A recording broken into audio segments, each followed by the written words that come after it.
Les anatomistes, bonjour et bienvenue dans cette nouvelle vidéo, toujours consacrée à la pharmacologie. Je me présente, je m'appelle Pierre, je suis préparateur sportif de formation et de métier, je suis également étudiant en kinésithérapie. Et cela me permet de faire un petit disclaimer, je ne suis ni pharmacien, ni médecin, ni professeur en université, donc vous regardez ces vidéos en conséquence. Dans la première partie de cette vidéo, nous allons étudier les médicaments biosimilaires et dans la deuxième partie, nous allons étudier les médicaments orphelins. Alors qu'est-ce qu'un médicament biosimilaire? C'est un médicament qui, comme tout médicament biologique, est produit à partir d'une cellule, d'un organisme vivant ou dérivé de celui-ci. Un médicament biosimilaire est donc un produit médical biologique très similaire à un autre médicament biologique déjà approuvé, qu'on appellera le médicament de référence. Les biosimilaires sont approuvés selon les mêmes normes de qualité pharmaceutique, de sécurité, d'efficacité qui s'appliquent à tous les médicaments biologiques. La posologie, la voie d'administration, son efficacité, ses effets indésirables doivent être équivalents à ceux de son médicament biologique de référence. Et bien sûr, un médicament biosimilaire doit être soumis à des essais cliniques sur certains patients. Aucune autorisation ne peut être obtenue sur la base d'une équivalence de composition telle que nous avons pu le voir avec les médicaments génériques classiques.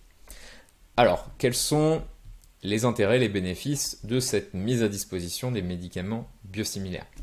D'un point de vue de la santé publique, ça facilite l'accès aux soins, ça augmente le nombre de médicaments biologiques disponibles sur le marché, et ça permet de limiter bien sûr les tensions d'approvisionnement et de prévenir les ruptures de stock ou les incidents de production. Et ceci permet de garantir aux patients le maintien de l'accès à leur traitement. Et d'un point de vue économique, ça stimule la concurrence et ça induit une baisse des prix des médicaments biologiques tout en garantissant la sécurité et la qualité des traitements.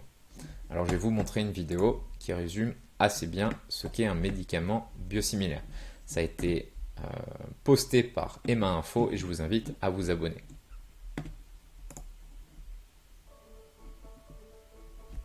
Si vous consultez aujourd'hui votre médecin pour une arthrite, la maladie de Crohn ou certains cancers, il vous prescrira sans doute un traitement sélectionné parmi une large gamme de médicaments innovants connus sous le nom de médicaments biologiques. Mais il n'en a pas toujours été ainsi. Il n'y a pas si longtemps, le choix de médicaments biologiques était moins vaste.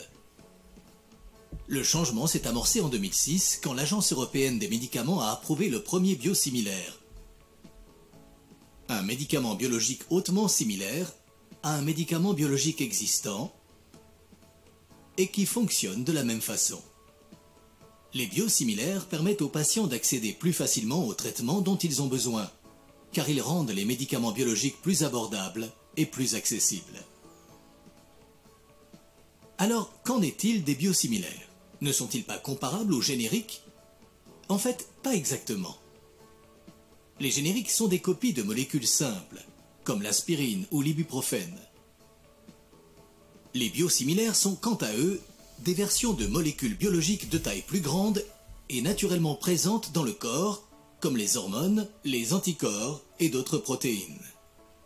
Et comme les produits biologiques sont naturellement variables, les molécules d'un même médicament peuvent présenter de petites différences. Il est donc impossible de copier les produits biologiques comme les autres médicaments. L'Agence européenne des médicaments a développé une approche rigoureuse pour vérifier que les biosimilaires sont effectivement très similaires aux médicaments biologiques d'origine et qu'ils sont aussi efficaces. Comment procédons-nous? Nous comparons les molécules du biosimilaire aux molécules du médicament biologique d'origine et nous nous assurons qu'il n'y a aucune différence significative susceptible d'affecter leur mode de fonctionnement chez les patients. Nous vérifions les données du laboratoire et d'essais chez les humains et les comparons aux résultats des tests du médicament d'origine.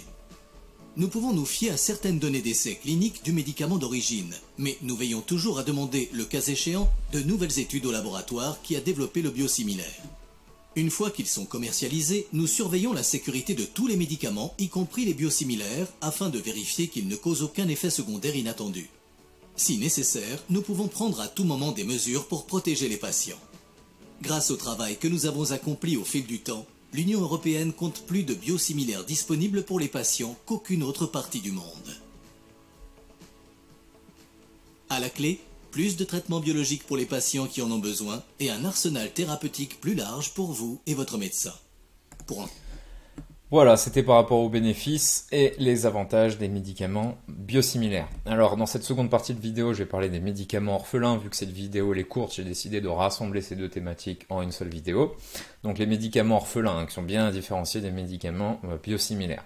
Donc, ce sont un type de traitement pour les maladies orphelines. Alors, les maladies orphelines, ça peut être des maladies rares ou des maladies graves. Quoi qu'il en soit, elles mettent en danger la vie. Alors les médicaments orphelins sont des médicaments qui sont destinés à ce diagnostic, à la prévention ou au traitement de ces maladies qui mettent la vie en danger. Et donc, je regardais un article et il y avait un laboratoire pharmaceutique spécialisé dans les pathologies rares qui expliquait que ces médicaments orphelins représentaient 4% des dépenses de médicaments en France et seulement 0,6% de l'ensemble des dépenses de santé en France. Donc ces médicaments, pour finir, sont appelés orphelins car, dans des conditions normales de marché, l'industrie pharmaceutique a peu d'intérêt à développer et à commercialiser des produits destinés à un petit nombre de patients. Voilà les anatomistes, c'était tout pour cette vidéo et je vous dis à très vite. Au revoir.